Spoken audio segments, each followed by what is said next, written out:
মাঝে মধ্যে ঘরের ফার্নিচারগুলো একটু এদিক ওদিক করে ঘরের নতুনত্ব আনতে বা কিছু জিনিস এক্সচেঞ্জ করে ঘরের লুকটা চেঞ্জ করতে ভালোই লাগে। এতে করে ঘরের ভিতরে একঘেয়েমি ভাবটা চলে যায়। ঠিক তেমনই ঘরের কিছু জিনিস এক্সচেঞ্জ করছি, কিছু নতুন জিনিস কিনেছি। সবকিছু মিলিয়ে আমি ঘরটাকে নতুন করে সাজাবো। তাই ভাবলাম তোমাদেরকে নিয়েই আমার ঘরের জিনিসগুলো কিনতে যাই। সো হ্যালো এভরিওয়ান, আসসালামু আলাইকুম, welcome back to my another new blog. অনেকদিন ধরে ঘরের কিছু জিনিস চেঞ্জ করব করে করা হচ্ছিল না। ফাইনালি আজকে আমার পেছনের জন্য সময় হলো, আর আজকে আমাকে নিয়ে চলে যাবে মার্কেটে। তো আমরা চলে আসলাম মিরপুর হোপ মার্কেটে। আর এখান থেকে আমরা একটু পর্দা দেখতেছিলাম। একটা ঘরের লুক চেঞ্জ করতে পর্দা কিন্তু মেইন রোলটাই প্লে করে। যে কোনো ঘরে একটা রুচিসম্মত পর্দা লাগালে ওই ঘরের লুকটা কিন্তু অনেকাংশেই চেঞ্জ হয়ে যায় এবং দেখতেও ভালো লাগে। আমার ঘরে অনেক দিন ধরে অফ হোয়াইট কালারের পর্দা ইউজ করা হয়েছে। আমার ঘরের ওয়ালের কালার যেহেতু অফ হোয়াইট আর পর্দার কালারও অফ হোয়াইট, সাদা দেখতে দেখতে চোখটা কেমন একটু মেড়ামেড়া হয়ে গিয়েছে। তাই ভাবলাম একটু সাদা থেকে বের হয়ে অন্য কালারের পর্দা নেই। আর দোকানে এসে তো আমি পুরো কনফিউজড। একটা থেকে একটা পর্দা অনেক বেশি সুন্দর, আর এখানে কালারের অনেক ভ্যারাইটি ছিল। আমি চাচ্ছিলাম ঘরে এবারে ডিপ কালারের কিছু পর্দা টানাতে। আর মামুন যা পছন্দ করে সবই হোয়াইটের ভিতরে, যেটা আমার একদমই ভালো লাগতেছিল না। আর আমার যেগুলো পছন্দ ছিল সেগুলো মামুনের ভালো লাগতেছিল না। দুইজনের মতের ম্যাচ না খাওয়াতে দুইজন দোকানের সামনে দাঁড়ায় আস্তে আস্তে কানাকানি করে ঝগড়া করছি। ঝগড়া করে ফাইনালি এই পর্দাগুলো চুজ করলাম। আমি তো গো ধরেছিলাম আমি যদি পর্দা পছন্দ না করে কিনতে পারি তাহলে ওই পর্দা আমি ঘরে টানাইতে দিব না। যাই হোক, শেষ পর্যন্ত আমার পছন্দেই পর্দা কেনা হলো, যদিও ওর খুব বেশি পছন্দ হচ্ছিল না। তারপরে দেখা যাক টানানোর পর কি বলে। তো এখানে আমরা 12 পিসের মতো পর্দা নিয়ে নিলাম আমাদের পুরো বাসার জন্য।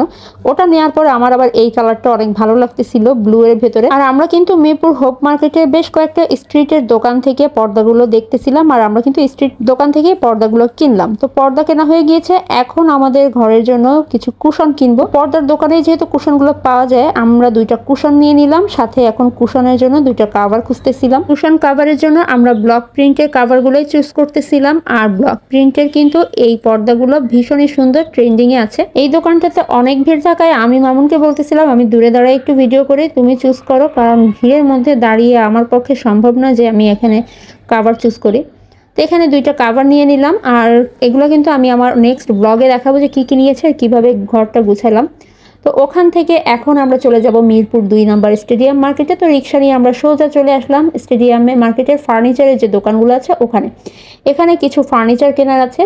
তো এখানে আগে ঘুরে ঘুরে দেখতেছিলাম যে কেমন কি ফার্নিচার আছে। করে এই খাটগুলো আমার এত ভালো লাগে, আমার অনেক ইচ্ছা যে আমার যদি কখনো অনেক বেশি টাকা পয়সা হয় আমি অনেক দাম দিয়ে এই খাটগুলো কিনবো। স্টেডিয়াম মার্কেটের আমরা বেশ কয়েকটা দোকান ঘুরলাম। তো একটা দোকানে আমাদের এই ওয়ার্ড্রপটা খুবই পছন্দ হলো। আমাদের বাসায় ওয়ার্ড্রপের খুবই প্রয়োজন হয়ে পড়েছে, ঘরটা একদম অগোছালো হয়ে থাকতো। তো ভাবলাম একটা ওয়ার্ড্রপ হলে ঘরটা একটু গোছানো থাকবে।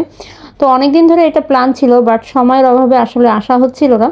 তো আমরা দুইজনে মিলে এই ওয়ার্ড্রপটা পছন্দ করলাম। যেহেতু আমাদের বাসার আলমারিটার কালার এটা, তাই ভাবলাম আলমারির কালারের সাথে ম্যাচিং করে ওয়ার্ড্রপটা নেই। আমার কাছে কেন জানি না কাঠ কালারের এই ফার্নিচারগুলোই বেশি ভালো লাগে দেখতে। আর এইদিকে অনেক বেশি হাঁটাহাঁটি করে আমি প্রচুর টায়ার্ড হয়ে গেছি, আর মামুন আমাকে 2টা বালিশ ধরাই দিছে। আমার তো প্রচন্ড খিদা লেগে গিয়েছে, সেই বিকালবেলা বের হয়েছে, এখন প্রায় রাত 9টা বাজে।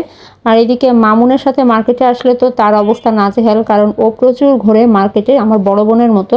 মানে মার্কেটে একবার ঢুকলে সেই জিনিসের নারী নক্ষত্র সব বের করে ছাড়ে। তবে একটা জিনিসের সুবিধা আছে, আমি যখন কোনো ড্রেস কিনতে যাই তখন আমার একটু টাইম লাগে, বাট ও কোনো প্যারা দেয় না যে চলো বাসায় চলো তাড়াতাড়ি চুজ করো। ওয়ার্ড্রপ তো চুজ করা হলো, এখন আরো একটা ফার্নিচার কেনার বাকি, সেটা হচ্ছে বেড সাইড টেবিল, যেটা কিনা অনেক বেশি প্রয়োজন হয়ে পড়েছিল। তা না হলে আমাদের বাসার সকল চার্জার সবকিছুই ফ্লোরে গড়াগড়ি খাচ্ছিল। তো এইদিকে আমরা ডিজাইনটা নিয়ে একটু কনফিউজড হয়ে গিয়েছিলাম, যে ডিজাইনটা ভালো লাগে সেটার কোনো না কোনো খুদ বের হয়। যাই হোক, এই ডিজাইনটাই চুজ করলাম, কারণ আমার আলমারির ডিজাইনটাও সেম আর কালারটাও সেম, তাই ভাবলাম এটাই নিয়ে নিই। তো প্রায় রাত 10:30টার সময় আমরা বাসায় ব্যাক করলাম। আর এখন পর্দাগুলো একটু চেক করবো, যেহেতু দোকানে বসে এতগুলো পর্দা চেক করা সম্ভব হয় না, কারণ দোকানদারেরও অনেক বেশি কাস্টমার ছিল।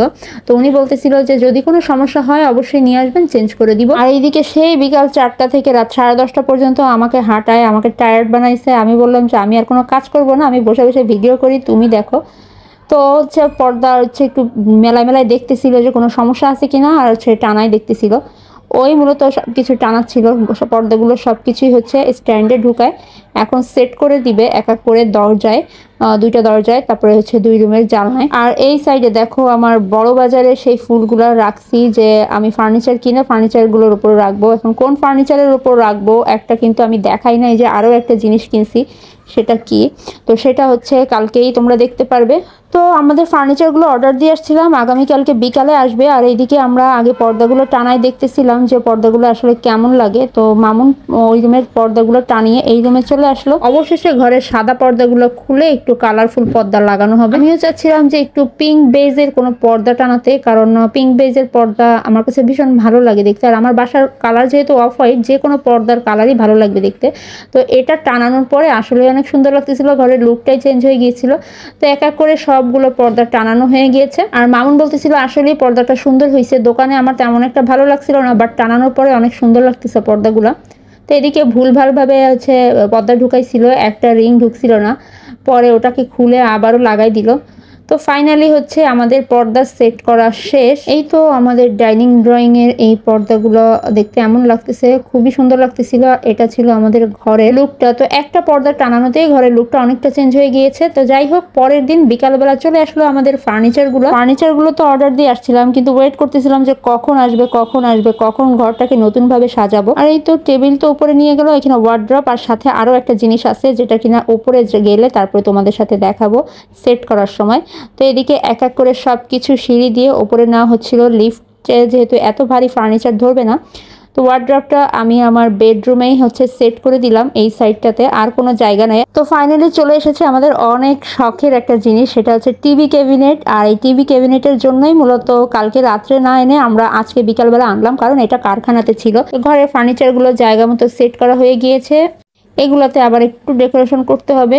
এদিকে মামুন তার শখের ক্যাবিনেটটাকে খুব ভালো করে মুছতেছিল, আর এটা আমাদের এক্সপেকটেশনের থেকে অনেক বেশি সুন্দর ছিল। এদিকে ফার্নিচারের সাথে সাথে আমার একটা কাজিনও আমাদের বাসায় বেড়াতে আসছিলেন, তো তার সাথে গল্প করলাম, তাকে নাস্তা পানি দিলাম কিছু।